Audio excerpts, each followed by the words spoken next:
Hey everybody, this is Pat from Rain Country, and I'm working on a door for the chicken house.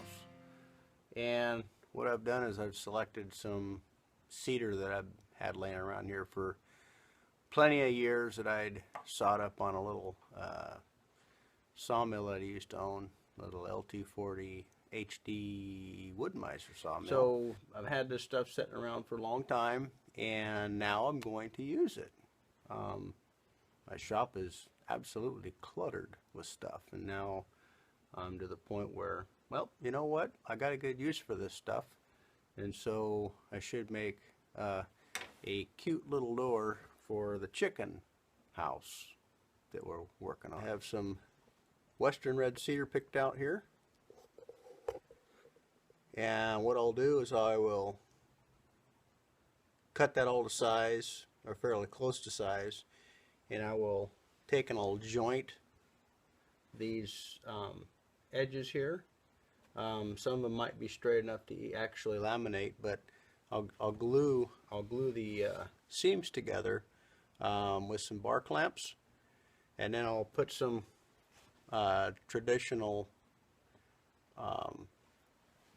cross supports on here, and it should make a neat little door for the chickens. So just another phase in our project for working on the chicken house. Right now I'm gonna joint one side of this board here, and you know, when I run the joiner I always go for the concave side, and that's the side that kind of makes a sweep like this, and I straighten the one edge, and then I could straighten the other edge on the table saw, and then I'll run this through the I'll run all these boards, at least one side, through the planer to make them all exactly the same thickness, and then I'll take and I'll laminate the two finished sides, and if the side here doesn't look very well, I can run that through the joiner again, and then that way there's no voids in the door. So I'm going to try to make this a little 1-inch solid core door, with some cross supports along the front that'll make it a little lighter. Yeah, that's what I'm going to do. I'm going to go ahead and get started. You can just kind of follow me along.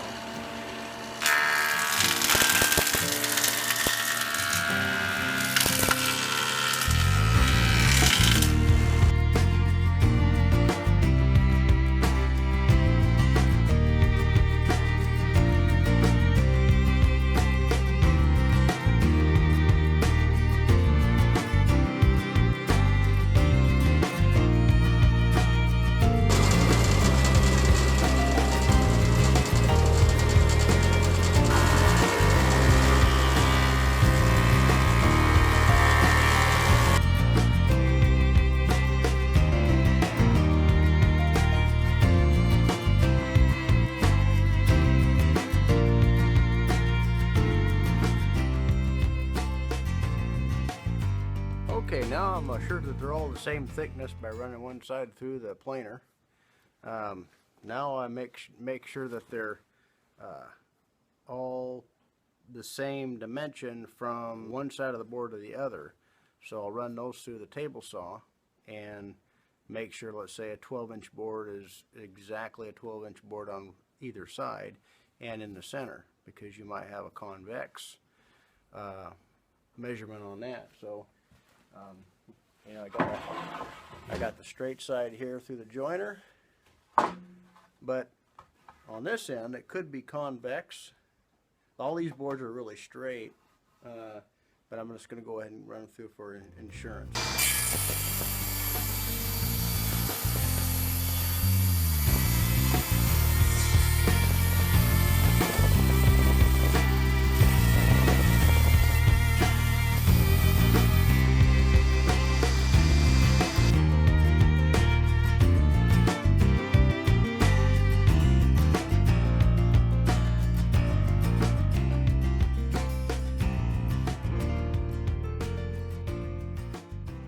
Now it looks like the width on these are going to be 38 5/8, and I need 36 3/4. So I have a little bit to play with.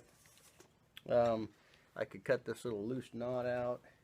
I got a loose knot here, Some of this will be can be covered up with a cross board that comes across here for also for support. I can afford to cut this wider board and this wider board in two, and then take half of this board and flip it around the other way to where it gives it more stability. The wider the board you have, the more tendency you have for cupping in here when this thing dries. I'll go ahead and sit these all next to each other again, see how much I lost, and we'll go with seeing how much of that inside knot that I can take out. Either way, I could probably cover that up with a little side support.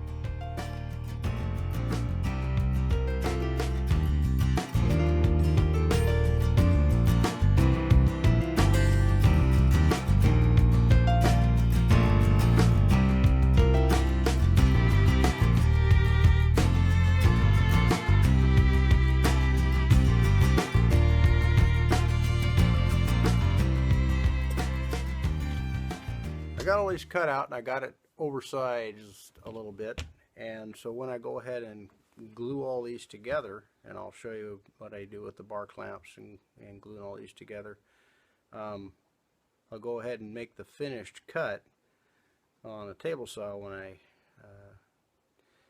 so I can take out any of the marring and whatnot that's on the edge of the door. So I'll go ahead and get started.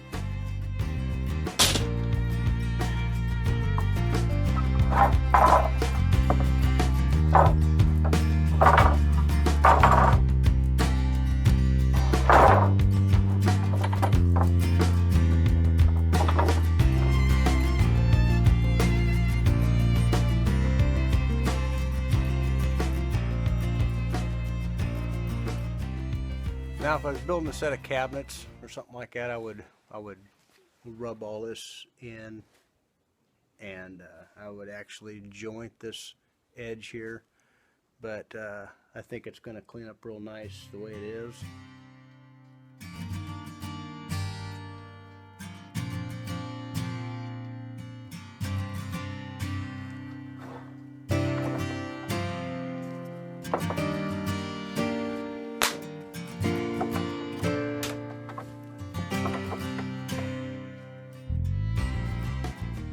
Morning everybody, this is Pat from Rain Country, and this morning I'm going to remove the clamps from the chicken door, the access door for the chicken pen, and I still have some more work to do on it, but I was going to remove the clamps and put some cross bracing on the door and hopefully get that done today, get that hung. Behind me you can see the Western Red Cedar in the bar clamps there, and I'm going to get those things removed and start on some cross bracing for that. So, okay, the first thing I'm going to do here on this other end, well, on both ends, is I'm going to square up the sides here and get the outside of the perimeter of the door to size, and get this all marked out to where I can put cross bracing in here. So right now I'm just putting a straight edge on here to where I can go ahead and get this cut off.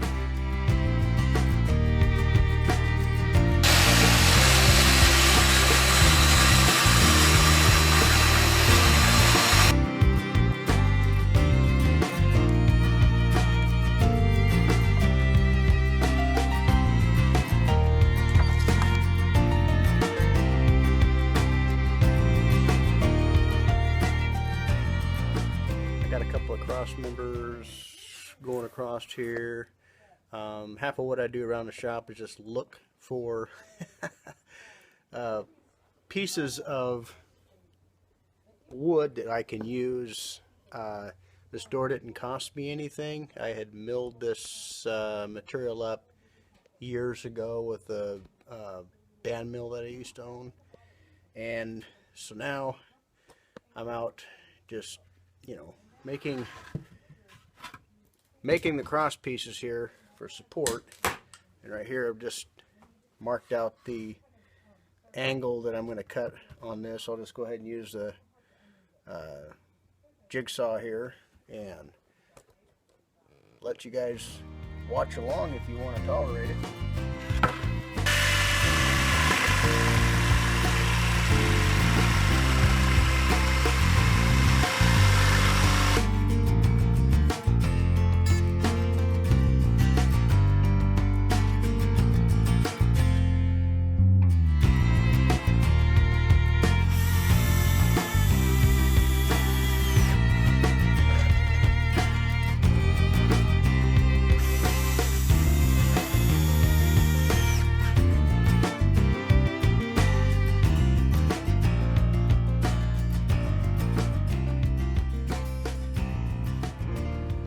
Earlier I found these old hinges here and threw a little bit of stove black on here. Heat resistant flat stove black. Had a little bit left in a can, and so I went ahead and sprayed these hinges, and I know these are supposed to be flat going against the building, but I think I'm going to hide one half of them and see how that turns out. Doing that for a reason. I think it's going to be a little bit more solid to fasten this to the inside of the jamb. So I'm going to go ahead and get that going.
Out a little bit more on this. What I did is, we have these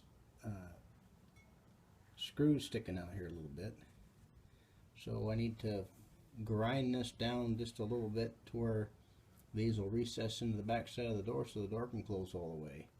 Another thing I need to do is I need to adjust the jamb out just a little bit to square the door up with the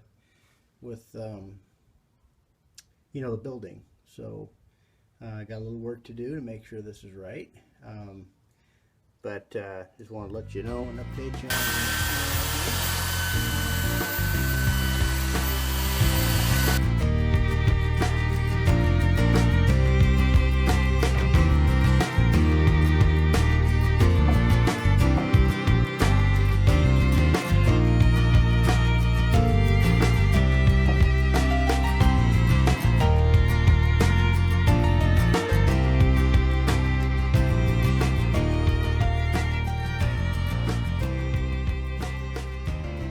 Well, that seemed to score it up pretty good. There's nothing perfect in rain country. The law around here is I'm supposed to try to make this stuff as cute as possible. Heidi likes things that are cute, so I want to try to put a little wrought iron looking handle on this, the same thing as I put on the back. It's not very big, but hey, it looks alright. And it was free, the one I had on hand here.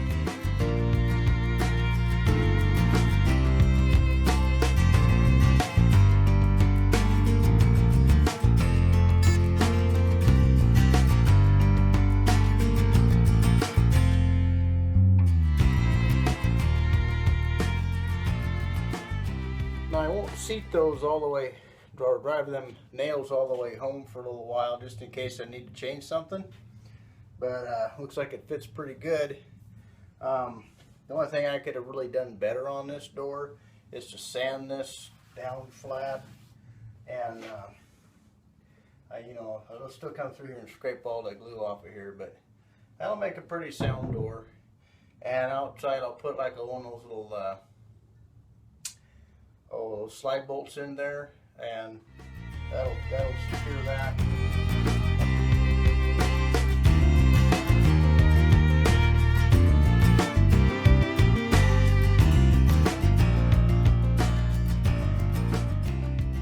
Okay, let's have a show of hands of how many out there use bungee cords for door shut mechanisms. Yeah, that'd be me.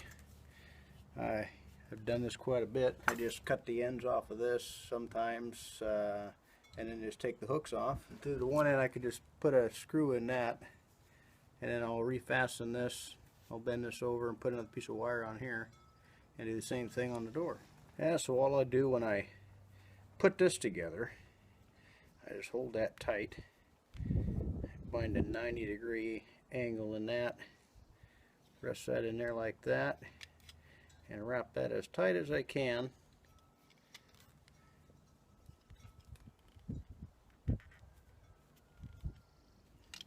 Scoot that to the end. Make a small opening there. And just keep wrapping it. I'll try to put that 90-degree bend right inside that crease right there.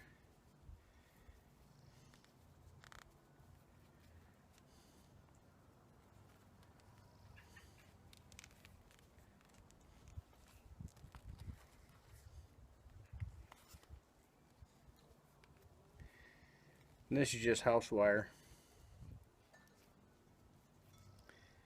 I guess it's number 12.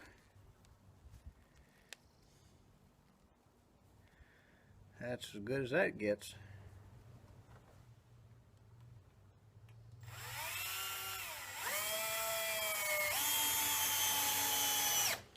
I'll stretch out a little bit to where it sucks the door tight. I want to make sure that I hit it where the that cross arm is, so it doesn't poke through the poke through the other side there.